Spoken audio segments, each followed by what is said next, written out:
but not least, the poor Pelicans. Zion Williamson misses his first game for the season. Not going to be the first time we hear. Not going to be the last time we hear that. Excuse me. First time we're hearing that this season. Not going to be the last time we hear it this season. I feel the New Orleans Pelicans. The New Orleans Pelicans, bro. They lose by 32 points to the Boston Celtics, who can't freaking rebound.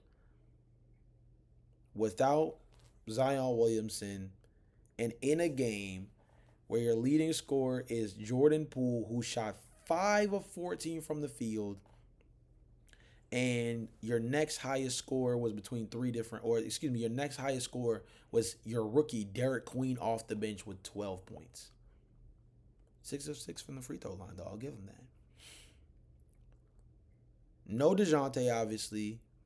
Kevon Looney, who they picked up in the offseason, is dealing with a knee issue. He's not going to play for another few weeks, it seems.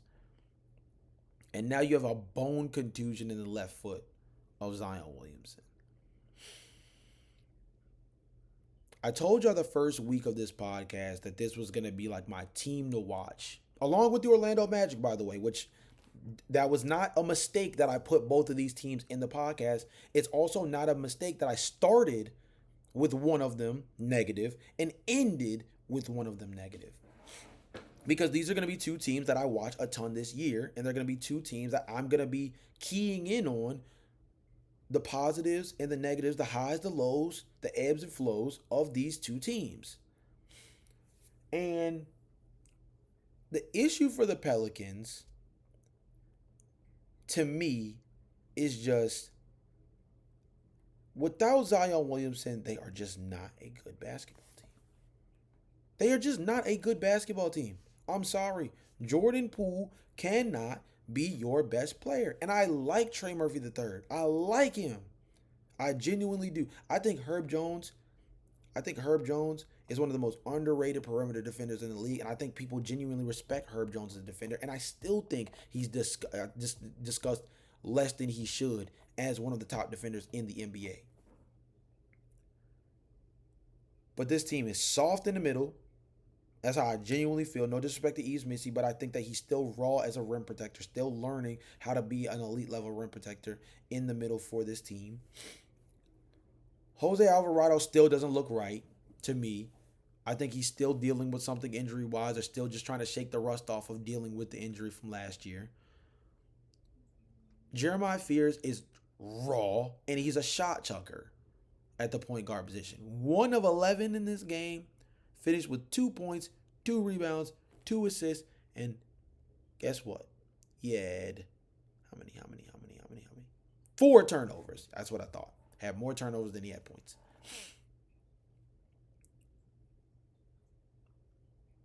The New Orleans Pelicans can't catch a break. It's all rooted in Zion Williamson, of course, right?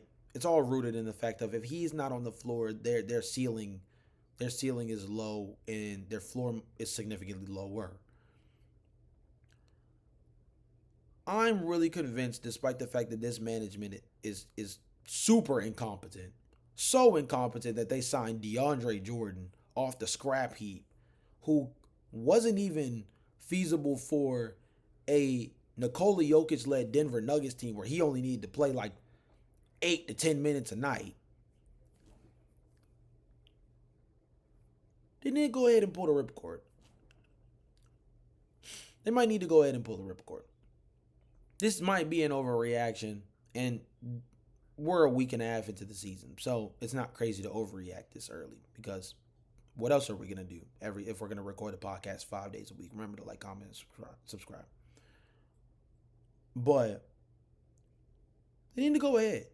They need to go ahead and really consider hitting the eject button on this whole thing. I'm going to give them till the end of the year before I really, really lean into that take. And I will still watch this team after they hit the reset button if they do, because that'll make them just as intriguing to me. Because I don't have to anticipate stuff like, oh, well, Zion Williamson is out, so I don't even know if I really want to watch this game right now. or, so on and so forth. I'll be looking at who are the new guys and how they fit and what that kind of roster construction looks like after they move off of Trey Murphy, Herb Jones, Zion, Jose, Jordan Poole, right?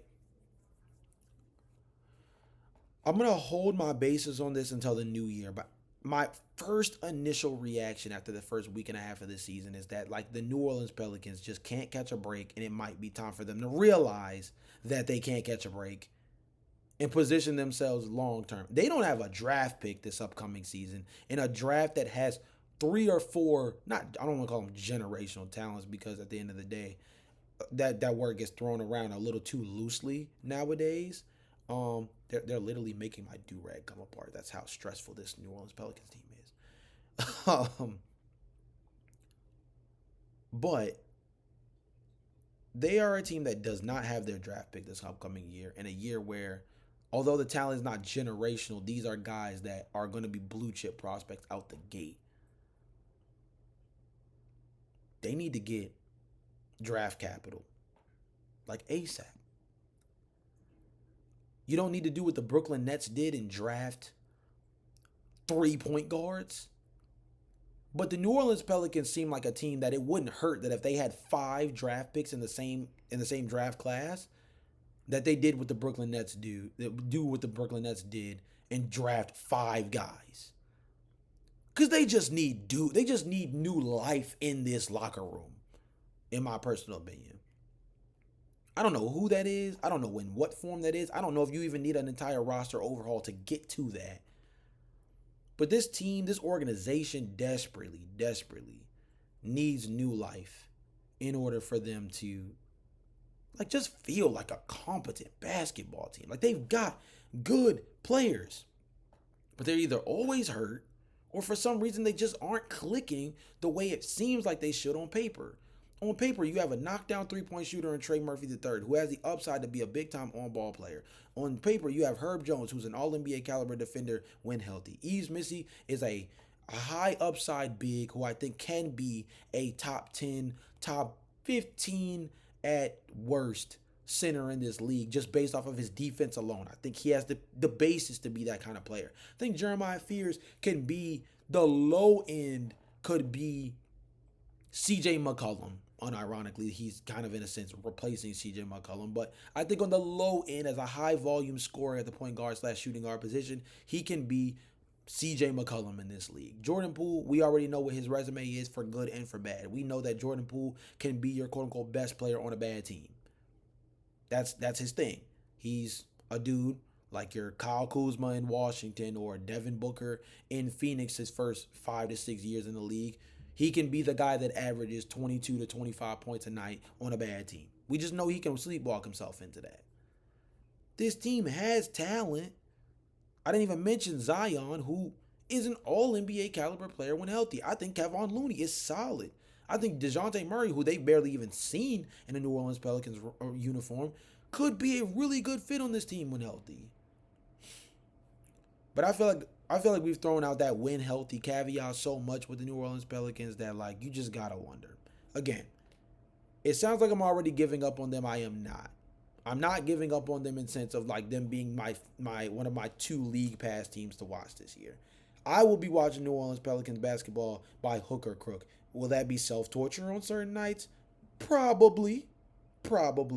This game against the Boston Celtics was pretty rough because it felt like it was over by the midway portion of the third quarter, top of the fourth.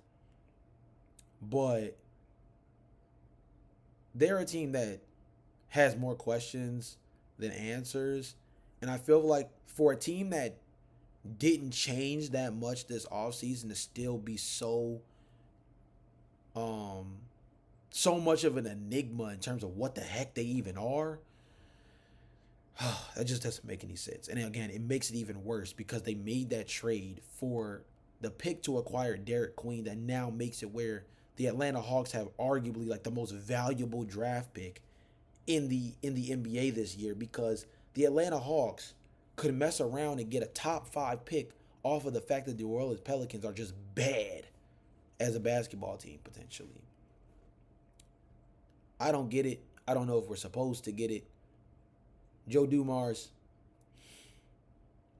you're an interesting fella. In terms of your roster construction, I'll say that much. Um,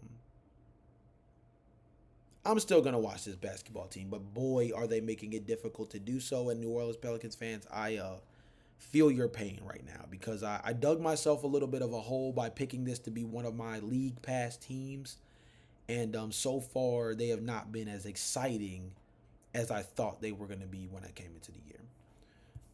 Nonetheless, this has been another edition